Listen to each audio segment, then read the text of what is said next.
Subhanahu wa Ta'ala sehingga kita dapat berkumpul di tempat ini dalam acara diseminasi yang akan dilaksanakan oleh calon guru penggerak kita dari UPTD SDN 1 Tiganang Baru. Maka itu marilah kita bersama-sama untuk membuka acara ini dengan mengucapkan basmalah. Untuk itu, untuk mengefisienkan waktu, marilah kita bersama-sama menyanyikan lagu Indonesia Raya. Hadirin dimohon berdiri.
Hadirin dimohon duduk kembali.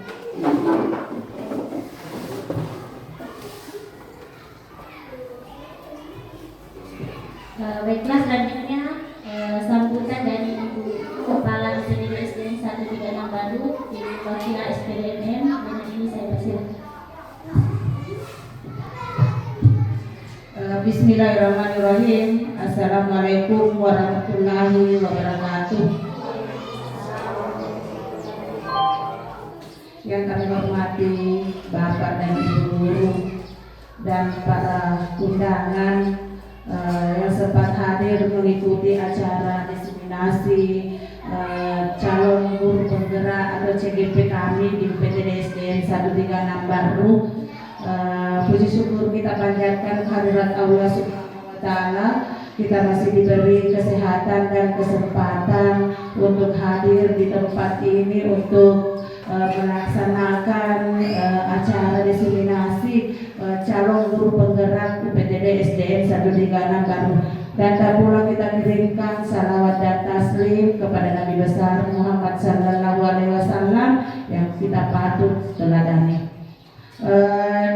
Mempersingkat waktu Bapak dan Ibu, untuk di pagi hari ini calon guru penggerak Angkatan 11 Kabupaten Baru di UPTD SDN 1 Tiganang Baru dengan resmi saya buka dengan secara baik.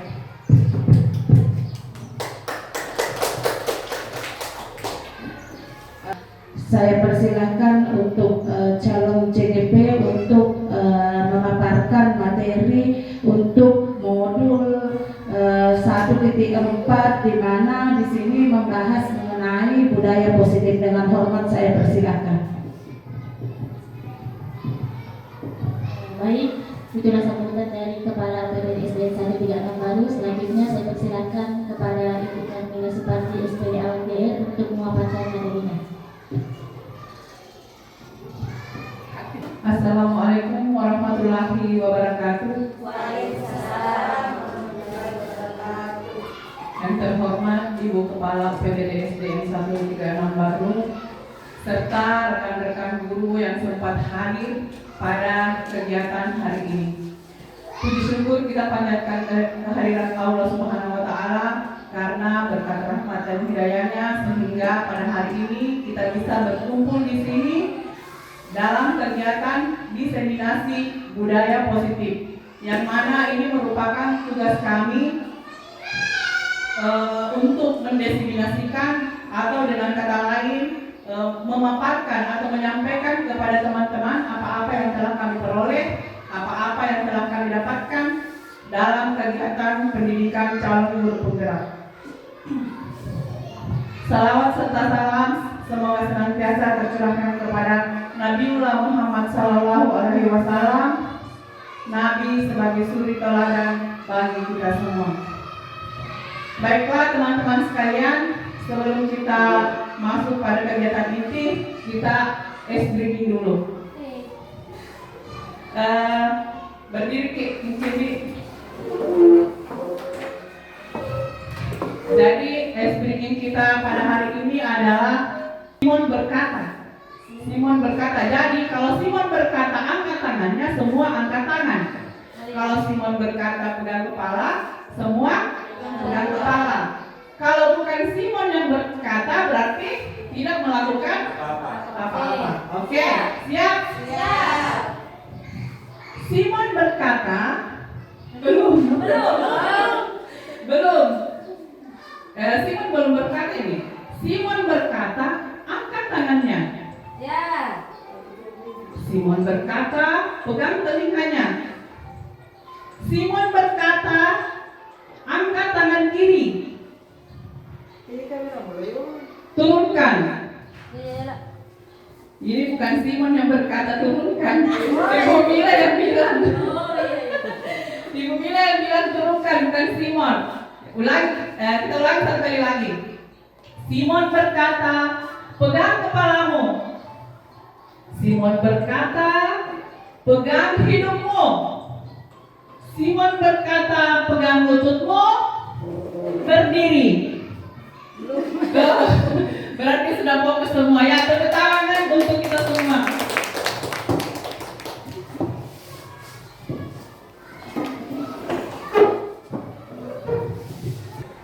Nah, sebelum kita lanjutkan, kita membuat kesepakatan kelas dulu.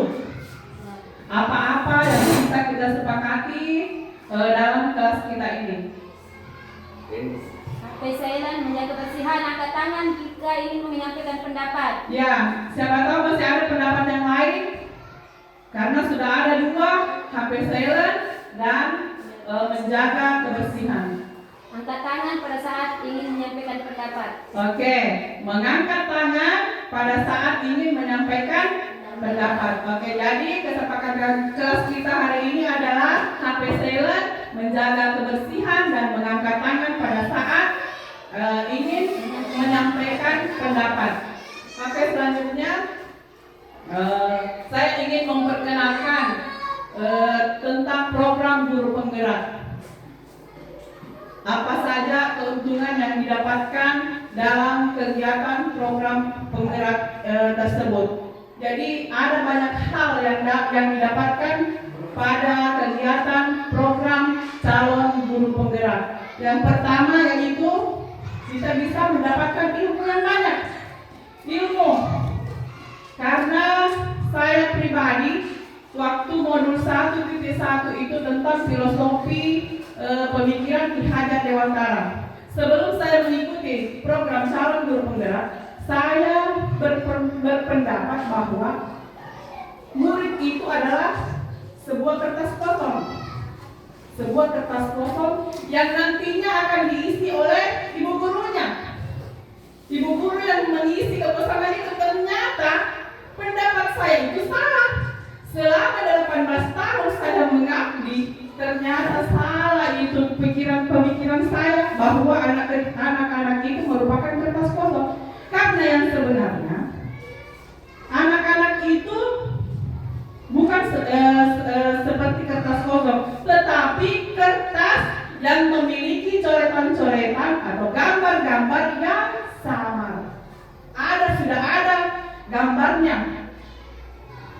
Karena menurut Ki Hajar Dewantara, anak-anak itu sudah memiliki kodratnya masing-masing. bukan di kertas kosong. Nah, tugas kita sebagai guru adalah menuntun mereka bagaimana supaya coretan-coretan sahabat tersebut bisa timbul. Itu adalah tugas guru. Selanjutnya, hal yang didapatkan yaitu kolaborasi dengan guru-guru hebat. Jadi di sana kita bertemu dengan para guru-guru hebat, calon guru penggerak. Banyak teman-teman di sana, mulai dari jenjang TK, SD, SMP, dan SMA. Jadi kita berbaur di situ. Tidak ada sekat antara guru TK, guru SD, guru SMP, dan guru SMA. Selanjutnya, menjadi kepala sekolah ataupun sebagai pengawas. Jadi itu adalah syarat utama untuk menjadi kepala sekolah dan pengawas. Ya, kita masuk pada kegiatan inti. Jadi diseminasi kita hari ini adalah tentang budaya positif. Budaya positif merupakan perwujudan dari nilai-nilai atau keyakinan universal yang diterapkan di sekolah. Budaya positif dapat mendorong murid untuk mampu berpikir, bertindak, dan mencipta sebagai proses memerdekakan dirinya sehingga murid mampu mandiri dan bertanggung jawab.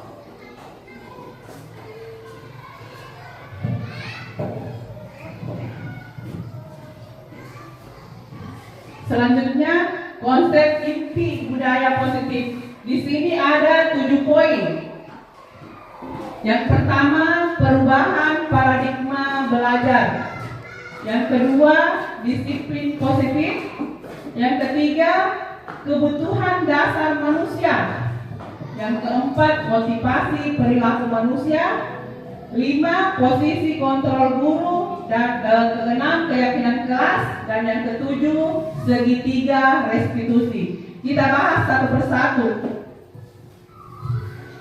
Tapi sebelumnya, di sini ada kata setuju atau tidak setuju. Ada pernyataan di sini. Guru memberikan hukuman kepada siswa yang melanggar peraturan sekolah. Setuju atau tidak setuju? Memberi penghargaan kepada siswa yang berhasil menyelesaikan tugas dengan baik. Guru menjadikan siswa sebagai teman. Di sini sudah disediakan stick note. Kalau setuju, silahkan tulis setuju dengan alasannya, kemudian tempel. Di sini sudah ada. Di sana juga. Oke. Ini jadi bahan.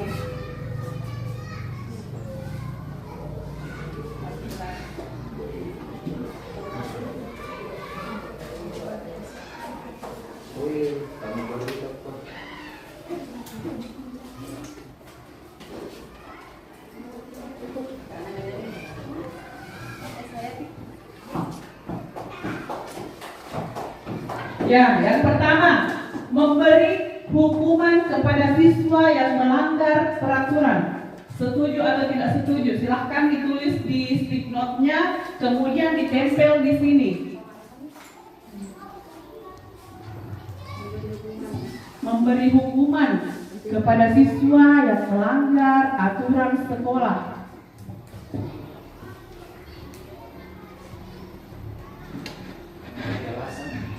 Ya. Kasih alasan, Bu. Ya, bisa dengan alasannya. Mengapa setuju dan mengapa tidak setuju?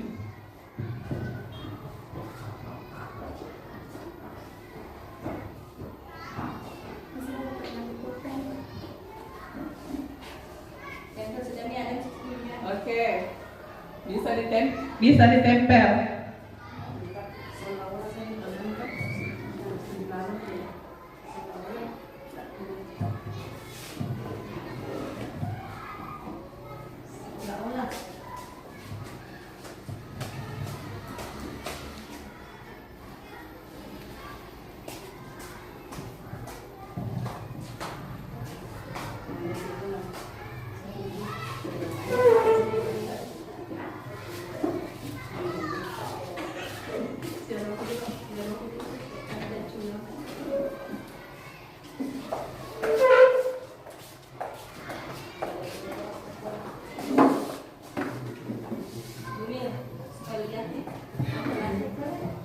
Ya, di sini sudah ada yang memasukkan, ada yang setuju, semuanya setuju. Di sini setuju, belum masih kosong ini yang tidak setuju. Ada yang mengatakan setuju supaya ada efek jerah. Ada juga yang mengatakan setuju dengan alasan supaya anak-anak tidak melakukan kembali kesalahannya. Ya, sama semua. Setuju jika pelanggaran itu sudah dilakukan berulang. Ada lagi setuju agar siswa tahu bahwa apa yang dilakukannya adalah salah dan tidak diulangi lagi. Kemudian ada juga yang mengatakan bahwa setuju, tapi alasannya kata hukuman diganti konsekuensi supaya anak tahu setiap hal itu ada konsekuensinya. Ya, sama setuju karena supaya tidak mengulangi kesalahan yang sama. Nah, untuk pernyataan yang kedua, memberi penghargaan kepada siswa yang berhasil menyelesaikan tugas dengan baik. Silahkan ditulis di sana, Bu.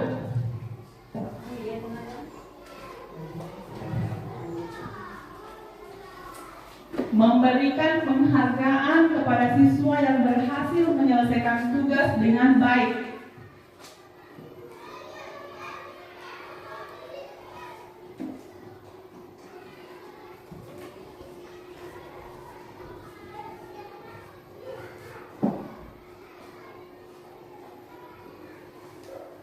Silahkan ditulis alasannya setuju, mengapa setuju, dan mengapa tidak setuju.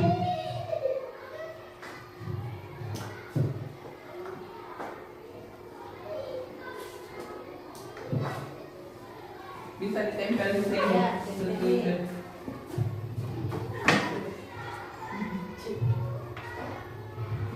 Oke. Siapa lagi yang sudah selesai?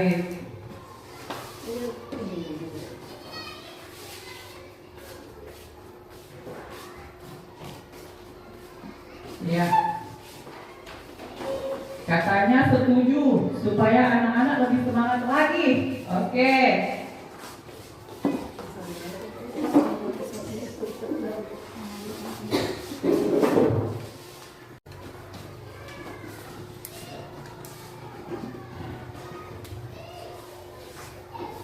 Ya, ada yang setuju dan ada yang tidak setuju.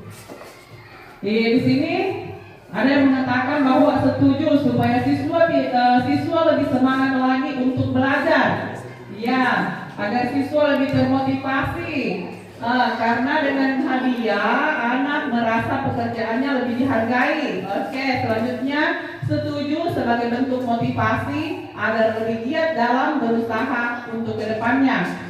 Ya, ini lagi setuju karena pemberian penghargaan merupakan suatu motivasi belajar siswa untuk kedepannya. Nah, bagi yang tidak setuju, alasannya seperti ini.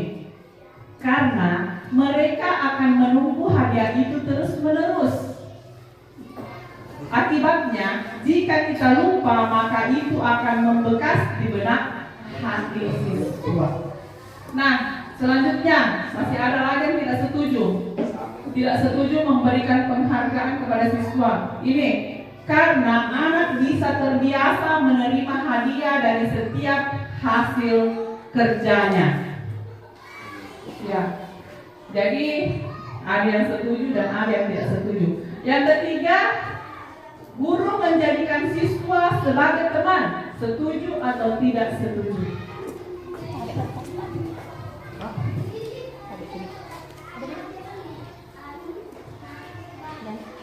Guru menjadikan siswa sebagai temannya. Diberikan umpan balik.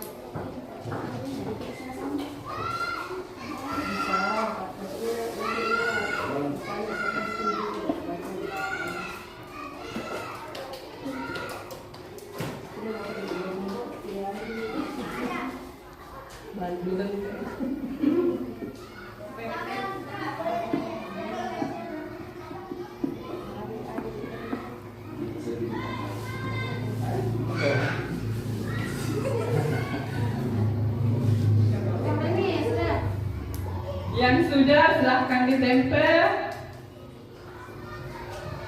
Setuju atau tidak setuju?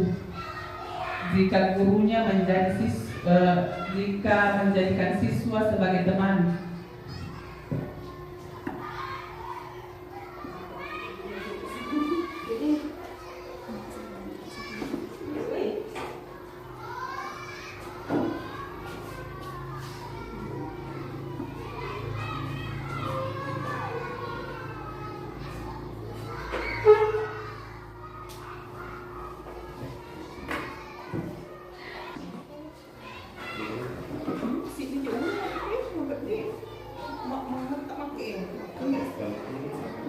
Kalau perasaan pandang saingan dengan saya dulu. Kalau paksa dia matematika dulu dia. Ya, guru menjadikan siswa sebagai teman. Ada yang setuju dan ada yang tidak setuju. Yang tidak setuju, siapa yang tidak setuju? Pak Waris, apa alasan Pak sehingga mengatakan tidak setuju jika guru menjadi teman bagi siswanya? Ya, guru menjadi teman sebagai siswa. Saya tidak setuju, alasannya karena anak bisa saja tidak membedakan antara mana yang teman, mana guru yang harus dihormati sebagai guru atau sebagai pendidik. Jadi anak tidak bisa membedakan antara guru dan siswa itu sendiri. Oke. Aplaus untuk Pak Waris.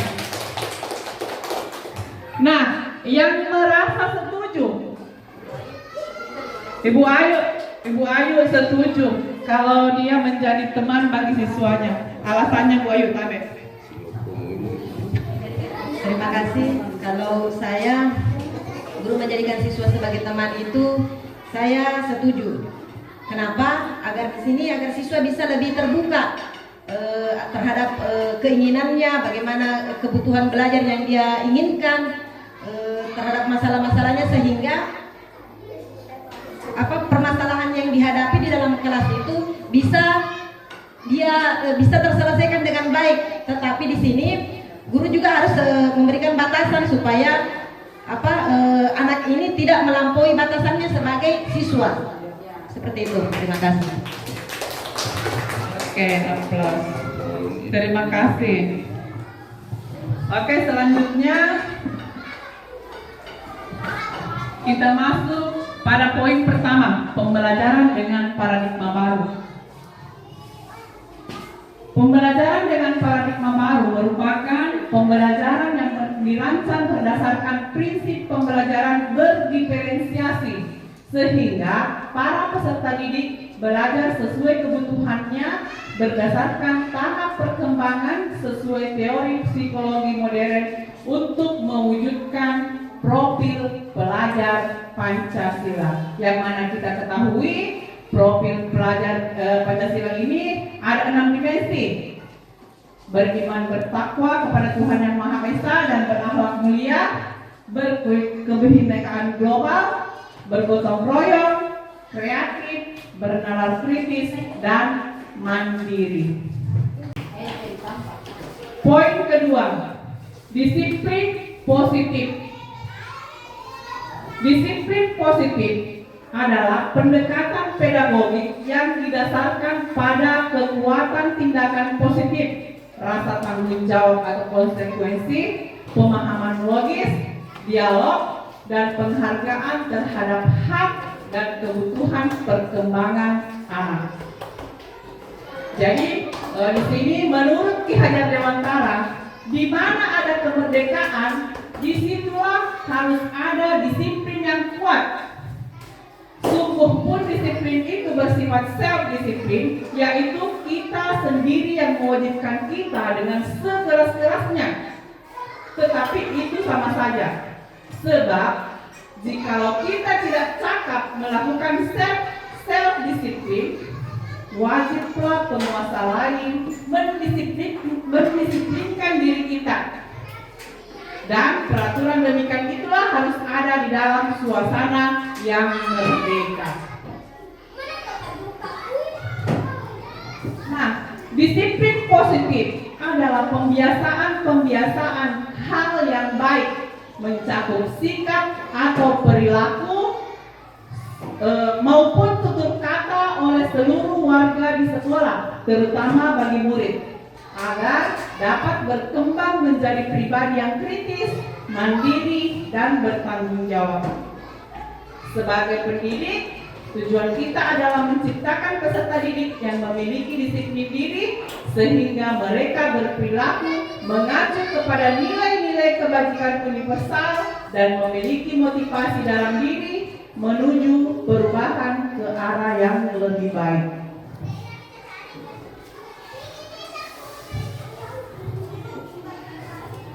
Manusia. Ada yang tahu apa kebutuhan dasarnya manusia? Makanan. Ya, makanan. Kalau mengantuk terbuka matanya. Menonton TikTokan mungkin. Jadi kebutuhan dasar manusia merupakan sesuatu yang kita lakukan untuk mendapatkan apa yang kita inginkan. Seluruh tindakan yang kita lakukan memiliki tujuan. Semua usaha terbaik yang kita lakukan agar kebutuhan dasar kita terpenuhi dengan baik. Jadi di sini ada beberapa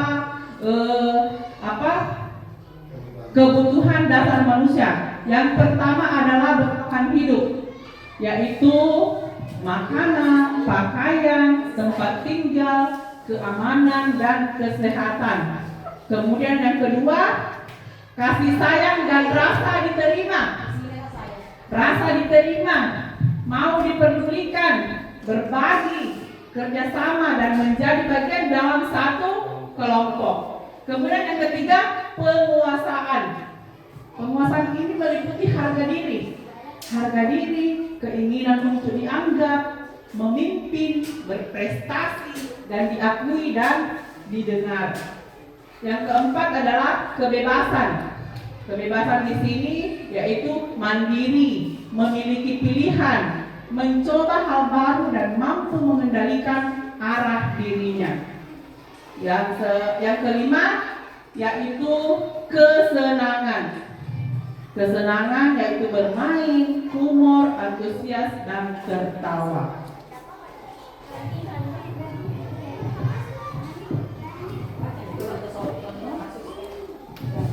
Nah, di sini ada dua contoh kasus. Saya bacakan. Ibu Ambar, guru wali kelas 2A di SD Pelita Hati, sedang bingung menghadapi ulah salah satu murid di kelasnya, yaitu Doni. Beberapa anak di kelas 2A telah datang padanya dan mengeluhkan Doni yang seringkali meminta bekal makan siang mereka dengan paksa. Jika Anda menghadapi situasi seperti Ibu Ambar, apa yang akan Anda lakukan? Menurut Anda, kira-kira apa alasan Doni sehingga melakukan hal tersebut?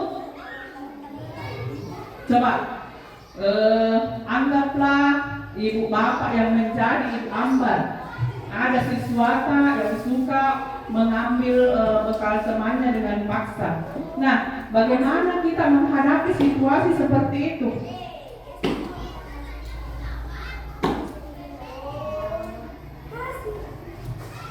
Siapa yang bisa? Bagaimana kalau kita menghadapi situasi seperti yang Ibu Ambar ini? Apa yang akan dilakukan? Ibu Andi mungkin? Ketika kita diperhadapkan dengan persoalan seperti ini di kelas, kita terlebih dahulu, kita sebagai seorang guru terlebih dahulu menanyakan dulu alasan Doni melakukan hal tersebut apa. Mungkin Doni lupa tidak membawa bekal, mungkin jadi dia meminta bekal atau meminta paksa bekal dari temannya. Jadi kebutuhan hidup yang kebutuhan dasar manusia yang dibutuhkan Doni pada saat itu mungkin ada pada bertahan hidup. Kemungkinan Doni ini lupa untuk sarapan atau ibunya tidak menyiapkan sarapan karena seperti itu anak itu memiliki kebutuhan dasar bertahan hidup, merasa tidak diperhatikan juga.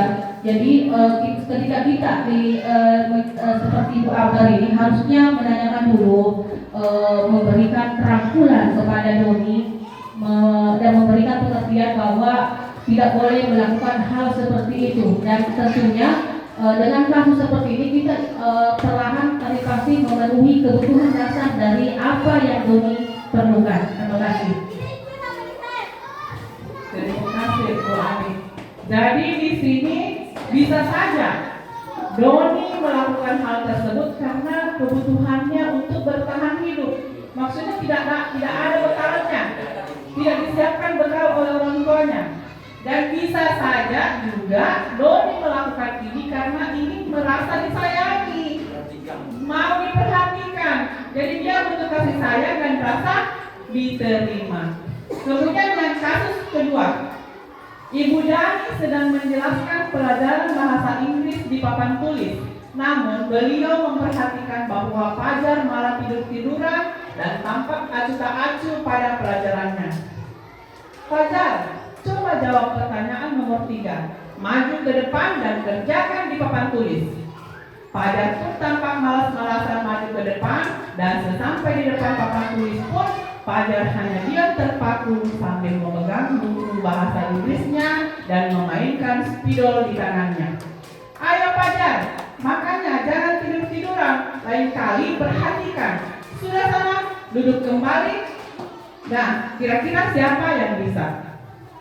Jika kita dihadapkan pada persoalan seperti ini, menurut Ibu, apa yang mendasari sehingga Fajar melakukan hal tersebut? Mengapa Fajar melakukan hal tersebut?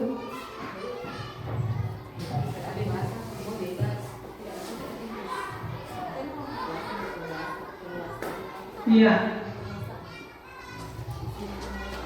Ya, Ibu Ayu. Karena menurut saya Fajar ini membutuhkan kebebasan dan kesenangan dalam memilih pelajaran yang dia minati. Seperti itu. Ya, terima kasih. Jadi menurut Ibu Ayu, mungkin kebutuhan yang Fajar adalah kebebasan. Dia ingin kebebasan memilih pembelajaran apa yang disukainya, karena mungkin metode pembelajarannya yang itu saja, mereka ingin yang lain, dia mau yang lain lagi. Oke, next. Selanjutnya poin keempat, motivasi perilaku manusia. Menurut Diane Gaston, 3 motivasi perilaku manusia. Yang pertama, untuk menghindari ketidaknyamanan atau hubungan. Yang kedua, untuk mendapatkan imbalan atau penghargaan dari orang lain. Dan yang ketiga, untuk menjadi orang yang mereka inginkan dan menghargai diri sendiri dengan nilai-nilai yang mereka percaya.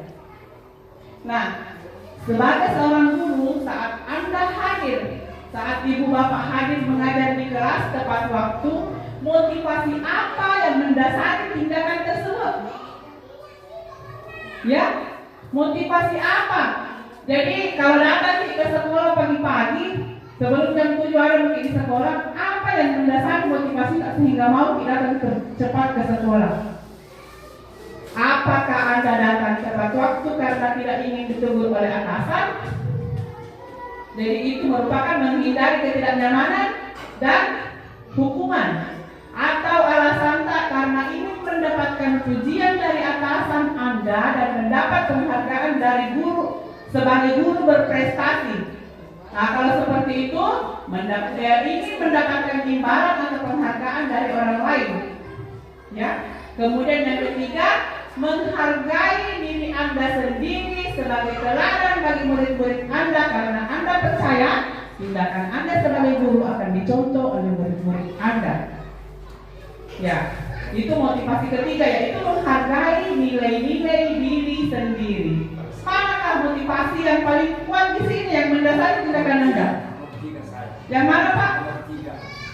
Kalau untuk pendapat saya, motivasi yang paling bisa diterima adalah nomor 3, yaitu menghargai diri Anda sendiri sebagai teladan bagi siswa atau orang lain, karena Anda percaya tindakan Anda sebagai guru akan dicontoh oleh orang banyak atau murid.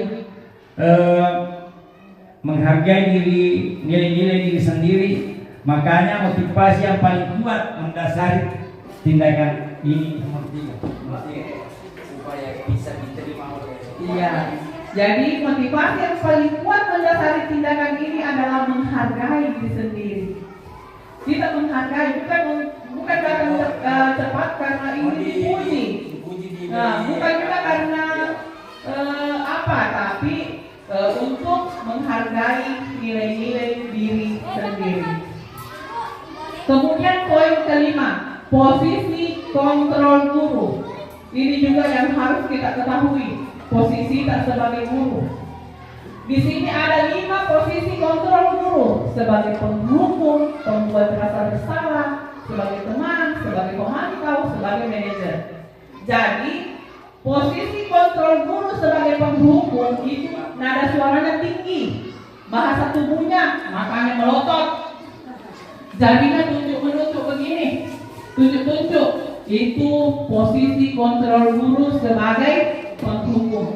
Yang kedua, pembuat rasa bersalah.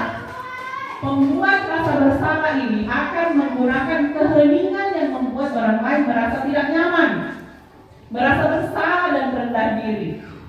Kemudian yang ketiga, posisi kontrol guru sebagai teman. Guru pada posisi ini tidak akan menyakiti murid, namun akan tetap berupaya mengontrol murid melalui persuasi. Kemudian selanjutnya, posisi kontrol guru sebagai pemantau. Posisi pemantau ini berdasarkan pada peraturan-peraturan dan konsekuensi. Yang kelima, posisi kontrol guru sebagai manajer. Posisi di mana guru berbuat sesuatu bersama dengan murid, mempersilahkan murid mempertanggungjawabkan perilakunya, mendukung murid agar dapat menemukan solusi atas permasalahannya sendiri. Nah, di sini ada kasus lagi. Ada yang terlambat hadir di kelas. Nah, posisi kontrol guru sebagai penghukum, nada suaranya tinggi, bahasa tubuhnya matanya melotot, jarinya menunjuk-nunjuk sambil menghardik. Terlambat lagi, pasti terlambat lagi, selalu datang terlambat. Kapan bisa datang tepat waktu? Nah, itu adalah kontrol guru sebagai penghukum. Nah, tanyakan dalam diri Anda, bagaimana perasaan murid jika tidak berbicara seperti itu saat mereka datang terlambat? Ya. Nah, hasilnya kemungkinan anak yang dihardik itu, anak yang dimarah-marahi itu, kemungkinan saja bisa juga marah dan mendendam atau bisa bersikap agresif. Nah, jika dia sesudah kembali duduk, murid tersebut akan mencoret-coret bukunya atau meja tulisnya karena emosi. Lebih buruknya lagi, sepulang sekolah murid melihat motor atau mobil bapak ibu gurunya diparkir, akan menggores kendaraan tersebut dengan paku. Itu wujud emosinya. Bisa saja seperti itu. Nah, jika guru sebagai pembuat merasa bersalah, nada suaranya memelas, apakah kamu sudah mengerti konsekuensi yang harus dilakukan bila terlambat? Pak, saya harus tinggal kelas dan pada jam istirahat nanti dan mengerjakan tugas ketinggalan saya. Ya benar, nanti pada saat jam istirahat kamu harus tinggal di kelas untuk menyelesaikan tugas yang tertinggal tadi. Saya tunggu. Itu bahasa formal. Bagaimana perasaan muridnya jika gurunya seperti ini? Bisa saja murid memahami konsekuensi yang harus dijalankan karena telah melanggar salah satu peraturan sekolah. Guru tidak menunjukkan suatu emosi yang berlebihan. Jadi tidak marah-marah, tapi tidak juga dengan membujuk-bujuk. Jadi murid tetap dibuat tidak nyaman, yaitu dengan harus tinggal kelas pada jam istirahat dan mengerjakan tugas. Guru tetap harus memantau murid pada saat mengerjakan tugas di jam istirahat, karena murid tidak bisa ditinggal seorang diri. Kalau ditinggal, tinggal juga. Selanjutnya, guru sebagai manajer. Nada suaranya tulus, bahasa tubuhnya tidak kaku, dan mendekat pada murid. Nah, Adi, apakah kamu mengetahui jam berapa sekolah dimulai? Tahu Pak, jam 7. Ya, jadi kamu terlambat. Kira-kira bagaimana kamu akan memperbaiki masalah ini? Saya bisa menanyakan teman saya Pak, untuk mengejar tugas yang tertinggal. Baik, itu bisa dilakukan. Apakah besok akan ada masalah untuk kamu agar bisa hadir tepat waktu ke sekolah? Tidak Pak, saya bisa hadir tepat waktu. Baik, saya hargai usahamu untuk memperbaiki diri. Nah, bagaimana perasaan murid tak kalau begini berbicara? Pada posisi manajer, suara guru itu sebaiknya tulus, tidak perlu marah, tidak perlu meninggikan suara, apalagi menunjuk jari kepada murid, berkata pinggang atau bersikap seolah-olah menyesal, tampak sedih sekali akan perbuatan murid ataupun bersenda gurau menempatkan diri sebagai teman murid. Jadi tidak seperti itu. Fokus pada muridnya, bukan untuk membahagiakan guru atau orang tuanya. Murid sudah mengetahui adanya suatu masalah dan sesuatu perlu terjadi. Bila guru mengambil posisi pemantau, guru akan melihat apa konsekuensinya, apa peraturannya. Namun pada posisi manajer, guru akan mengembalikan tanggung jawab pada murid untuk mencari jalan keluarnya sendiri, untuk mencari jalan keluarnya dari permasalahannya, tentu dengan bimbingan guru. Jadi seperti itu. Nah sekarang kita masuk pada poin ke-6, yaitu keyakinan kelas, hukuman dan penghargaan. Keyakinan kelas bersifat lebih abstrak daripada peraturan yang lebih rinci dan konkret. Jadi keyakinan kelas itu abstrak, kalau peraturan itu lebih rinci. Sedang keyakinan kelas berupa pernyataan universal. Keyakinan kelas hendaknya tidak terlalu banyak sehingga mudah diingat dan dipahami oleh semua warga kelas. Keyakinan kelas sebaiknya sesuatu yang dapat diterapkan di lingkungan sekolah. Semua warga kelas hendaknya ikut berkontribusi dalam membuat keyakinan kelas lewat kegiatan curah pendapat. Dan selanjutnya bersedia meninjau kembali keyakinan kelas dari waktu ke waktu. Langkah-langkah dalam membuat keyakinan kelas. Saya tanya dulu, apakah semua sudah ada keyakinan kelasnya? Sudah Bu ya? Ya sudah. Sudah ada keyakinan kelasnya. Tapi apakah langkah-langkah dalam membuat keyakinan kelasnya itu seperti apa? Kita akan lihat bagaimana langkah-langkah dalam membuat keyakinan kelas. Yang pertama, berdiskusi untuk memunculkan peraturan-peraturan yang perlu ditaati warga kelas. Kemudian mengubah peraturan-peraturan menjadi kalimat yang lebih positif. Misalnya, jangan menggunakan kata dilarang, jangan menggunakan kata tidak boleh. Ada itu yang mengatakan tidak boleh membuang sampah, tidak boleh ribut. Itu kalimat negatif. Kemudian dari kalimat-kalimat positif tersebut disarikan lagi, menyarikan peraturan-peraturan menjadi nilai-nilai kebajikan atau keyakinan kelas. Itu yang disarikan. Kemudian berdiskusi mengenai gambaran yang mencerminkan keyakinan kelas. Selanjutnya berdiskusi mengenai peran seluruh warga kelas. Jadi semua harus mengetahui apa perannya dalam kelas tersebut. Nah, yang terakhir meninjau ulang keyakinan kelas dari waktu ke waktu atau melakukan refleksi. Selanjutnya hukuman, konsekuensi, dan restitusi. Hukuman adalah suatu bentuk konsekuensi negatif yang diberikan sebagai respon atas tindakan yang melanggar aturan, norma, atau hukum. Konsekuensi adalah bentuk sanksi yang diberikan kepada pelaku tindakan melanggar hukum sebagai akibat langsung dari tindakannya. Itu perbedaan hukuman dengan konsekuensi. Sedangkan restitusi adalah proses menciptakan kondisi bagi murid untuk memperbaiki kesalahan mereka, sehingga mereka bisa kembali pada kelompok mereka dengan karakter yang lebih kuat.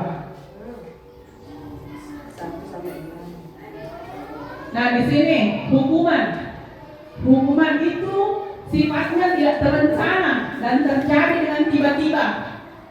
Tiba-tiba nih, murid tidak tahu apa yang akan terjadi nanti, bersifat satu arah dan berupa hukuman fisik atau psikis. Contohnya seperti jika ada anak yang datang terlambat, disuruh lari keliling lapangan 3 kali, itu merupakan suatu hukuman, bukan konsekuensi. Kalau konsekuensi itu sifatnya terencana, ada kesepakatan sesuai dengan peraturan yang telah ditetapkan. Kemudian murid tetap dibuat tidak nyaman. Sikap guru selalu memonitor siswa. Nah, konsekuensi. Jadi seluruhnya ada kesepakatan. Jadi kalau ada anak-anak melanggar, itu sifatnya terencana. Konsekuensi. Kemudian restitusi. Proses menciptakan kondisi bagi murid untuk memperbaiki kesalahan. Kemudian proses kolaboratif yang mengajarkan murid untuk mencari solusi sendiri. Di sini ada contoh-contoh. Ini ada hukuman atau menurut Bapak ini hukuman atau konsekuensi, ya. Yang pertama, mencatat 100 kali di dalam buku kalimat.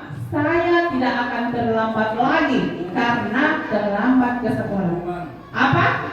Hukuman. Ya, itu adalah sebuah hukuman. Yang kedua, lari mengelilingi lapangan basket 2 kali karena terlambat hadir di sekolah. Ya, itu adalah suatu hukuman. Murid diminta untuk push up 15 kali karena tidak menggunakan masker di sekolah. Ya, hukuman juga termasuk hukuman. Menggantikan kertas tugas teman yang telah dicoret-coret. Iya, anggap saja ada kertasnya Pak Waris, tapi Ibu Nesi coret-coret. Nah, konsekuensinya Ibu Nesi harus mengganti kertas dari Pak Waris. Itu konsekuensi. Kemudian membersihkan tumpahan air di meja tulis karena tersenggol pada saat belajar. Itu merupakan konsekuensi. Kemudian meminta murid tidak mengenakan sepatu seharian di sekolah karena tidak mengenakan sepatu hitam. Itu adalah bentuk hukuman. Ya, hukuman. Kemudian lari mengelilingi lapangan basket 2 kali karena terlambat 10 menit untuk pelajaran PJOK. Konsekuensi. Hukuman atau Konsekuensi. itu merupakan konsekuensi. Karena kenapa? Berlari keliling lapangan basket itu merupakan pelajaran PJOK. Iya. Penghargaan. Jadi menurut Alfikon, penghargaan ini Yang pertama, pengaruh jangka pendek dan jangka panjang. Yang kedua, penghargaan ini tidak efektif. Ya, seperti yang tadi kita tuliskan, penghargaan itu bisa merusak hubungan. Penghargaan itu menurunkan kualitas. Dan penghargaan mematikan kreativitas, jadi anak-anak tidak kreatif. Penghargaan juga merupakan menghukum. Jadi penghargaan adalah tindakan memberikan penghargaan yang nilainya sama dengan menghukum seseorang. Jadi kalau kita memberikan penghargaan itu merupakan tindakan yang sama saja dengan menghukum. Iya.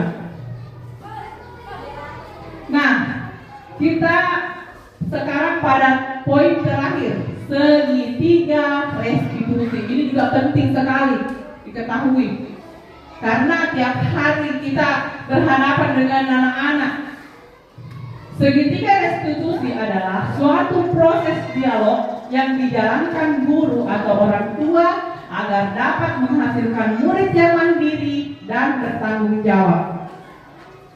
Segitiga restitusi membantu murid memiliki tujuan, disiplin positif, dan memperbaiki dirinya setelah berbuat salah. Kemudian yang ketiga, restitusi bukan untuk menebus kesalahan, namun untuk belajar dari kesalahan sehingga dapat kembali dan menjadi karakter yang lebih kuat. Nah, di sini segitiga restitusi itu yang pertama adalah menstabilkan identitas, kedua validasi tindakan yang salah, dan yang ketiga menanyakan keyakinan. Itulah gunanya kita membuat keyakinan kelas. Karena pada saat ada kasus, kita akan menanyakan keyakinan kelas kita. Keyakinan kelas yang mana yang telah dilanggar. Contoh kalimat yang dapat digunakan dalam menstabilkan identitas untuk mereflektif anak. Ya, diantaranya ini kalimat ya, berbuat salah itu tidak apa-apa. Ini contoh untuk menstabilkan identitas. Tidak ada manusia yang tidak pernah berbuat salah. Atau bisa juga banyak orang yang pernah melakukan kesalahan seperti itu. Yakinlah kamu bisa menyelesaikan ini. Itu contoh kalimatnya dalam menstabilkan identitas. Kalau contoh kalimat dalam memvalidasi tindakan yang salah, padahal kamu bisa melakukan yang lebih buruk dari ini ya. Kamu pasti punya alasan mengapa melakukan ini. Nah, kamu patut bangga pada dirimu sendiri karena kamu telah melindungi sesuatu yang penting buatmu. Kamu boleh mempertahankan sikap itu, tapi kamu harus menambahkan sikap yang baru, yang lebih baik. Ya. Kemudian contoh kalimat yang dapat menghubungkan keyakinan anak dengan keyakinan kelas. Misalnya, kamu masih ingat keyakinan kelas kita? Nah, atau apakah kamu ingin menjadi anak yang patuh pada peraturan kita? Atau bisa juga mengatakan apa bayangan kamu tentang kelas yang ideal? Itu adalah contoh kalimatnya. Nah, di sini ada contoh kasus.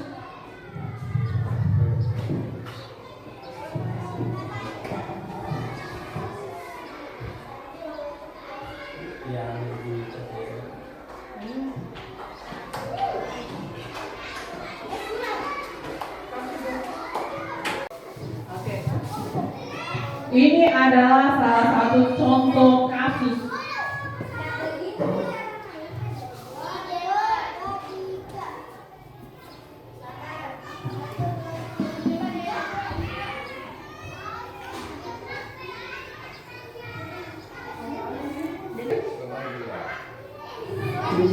Ya, contoh kasus lihat ini. Halo Iswa.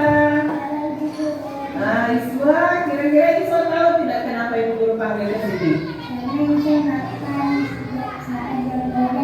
Iya, Iswa makan saat jam pelajaran. Sebenarnya makan itu adalah kebutuhan kita ya.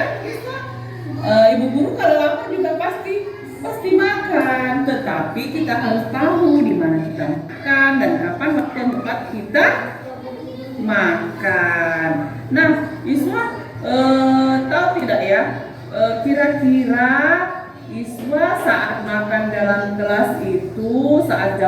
pembelajaran itu perbuatan yang salah atau betul ya? Salah. Nah, Ibu Guru mau tanya, kenapa Iswa salah makan di dalam kelas tadi? Karena siswa tidak sarapan pagi. Oh, Iswa tidak sarapan pagi di rumah. Kenapa tidak sarapan? Aku terlambat ke sekolah. Takut terlambat ke sekolah. Memangnya Iswa tidur jam berapa semalam? Tidur jam 10. Tidur, oh iya, Iswa tidur jam 10. Berarti agar Iswa tidak melakukan hal tersebut, Iswa tidak makan lagi di dalam kelas saat jam pembelajaran. Apa yang harus Iswa lakukan? Nah, harus makan sarapan pagi. Iya, Iswa harus sarapan dulu di rumah sebelum berangkat ke sekolah. Iswa masih ingat tidak keyakinan kelas kita? Masih Apa saja coba sebutkan?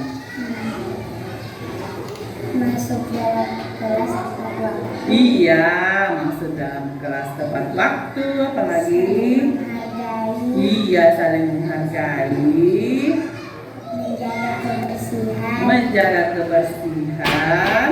makan dan minum saat istirahat. Iya, makan dan minum saat istirahat. Nah, kalau Iswa makan saat jam pelajaran itu sudah sesuai tidak dengan keyakinan kelas kita, Iswa? Tidak. Tidak.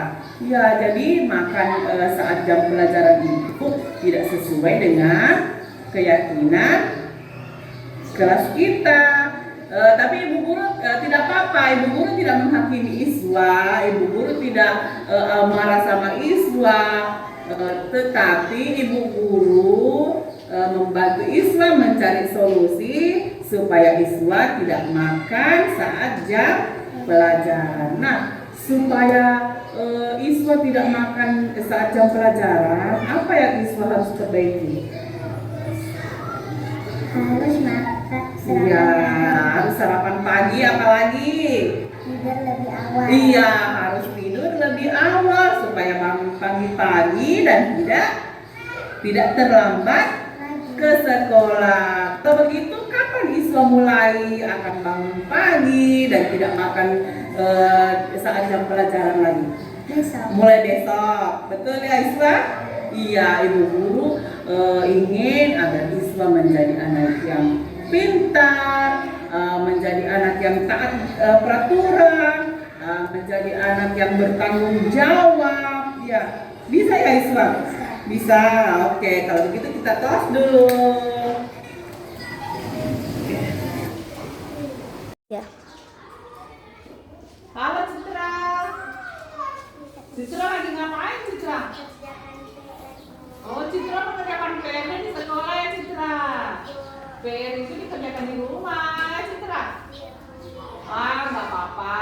Kemarin banyak temannya yang mengerjakan PR di sekolah. Nah, Ibu tanya, kalau Citra mengerjakan tugasnya PR-nya di sekolah, itu perbuatannya betul atau salah Citra? Salah. Memangnya Citra mengerjakan PR-nya di sekolah itu kenapa?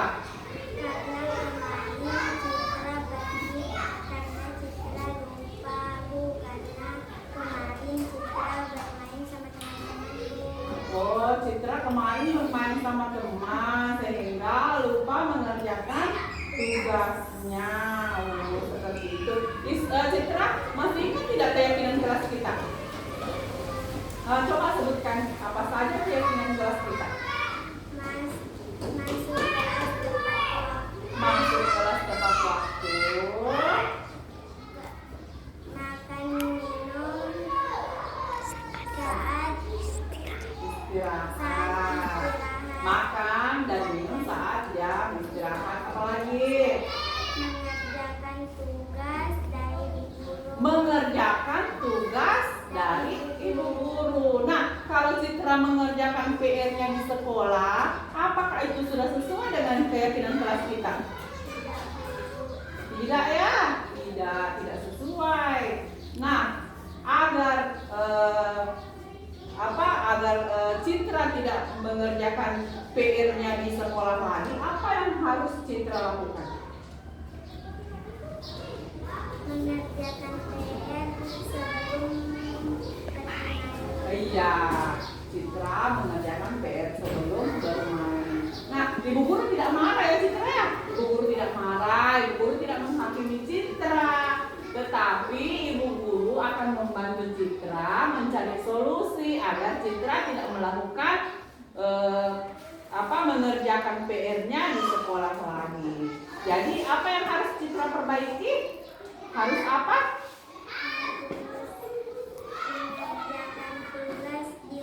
Iya, harus mengerjakan tugas di bagus. Nah, kapan Citra memulai untuk mengerjakan PR-nya di rumah? Ya, mulai hari ini Citra akan mengerjakan PR-nya di rumah. Oke, Citra bisa? Iya, ibu guru mau agar Citra menjadi anak yang pintar, menjadi anak yang bertanggung jawab, ya, Citra ya. Oke, jadi Citra janji untuk mengerjakan PR-nya di rumah sebelum pergi. Oke, kita tos dulu kalau begitu. Assalamualaikum warahmatullahi wabarakatuh. Nama saya Iswa Parani, murid kelas 3 dari SDN 136 Baru. Saya sangat senang sekali karena diajak berdiskusi oleh ibu guru. Saya makan pada saat jam pelajaran, tetapi ibu guru tidak marah dan saya berjanji tidak akan makan lagi pada jam pelajaran. Terima kasih. Assalamualaikum warahmatullahi wabarakatuh. Saya Citra Ramadhani. Saya merasa senang sekali karena ibu guru membantu saya mencari solusi dari kesalahan saya. Saya janji akan lebih rajin lagi mengerjakan tugas dari ibu guru. Terima kasih. Ya, itu adalah contoh kasus yang diselesaikan dengan menggunakan segitiga restitusi. Ya, mungkin itulah yang bisa saya sampaikan pada hari ini. Lebih dan kurangnya mohon dimaafkan. Wabillahi taufiq wal hidayah. Wassalamualaikum warahmatullahi wabarakatuh.